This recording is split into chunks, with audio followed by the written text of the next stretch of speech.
Procedure of constitutional amendment, procedure क्या प्रक्रिया होती है, संविधान संशोधन करने के लिए किस तरह की प्रक्रिया को अपनाया जाता है। क्योंकि कानून, मैंने बताया कि जो भी शासन व्यवस्था है उसके तीन भाग नॉर्मली है। एक विधायिका जिसको लेजिस्लेशन कहते हैं, जो कानून बनाती है, जो संविधान संशोधन की प्रक्रिया में भाग लेती है, उसको विधायिका कहते हैं, लेजिस्लेशन कहते हैं। उसको इंप्लीमेंट करना एग्जीक्यूटिव बॉडी का काम होता है, कार्यपालिका का काम होता है, और तीसरा होता है न्यायपालिका। तो संविधान संशोधन की प्रक्रिया का दायित्व जो है वो विधायिका को है, लेजिस्लेशन को है ना। और यह काम हमारा पार्लियामेंट करता है, संसद करता है।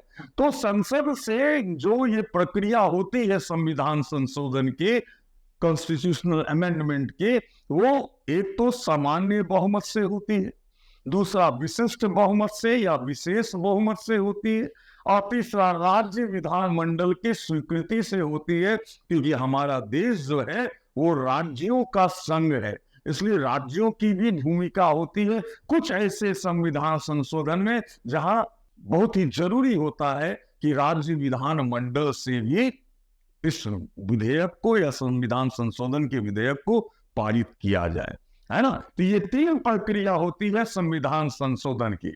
आर्टिकल 3681 कहता है, 368 कहता है कि संसद को संविधान में संशोधन करने की शक्ति है।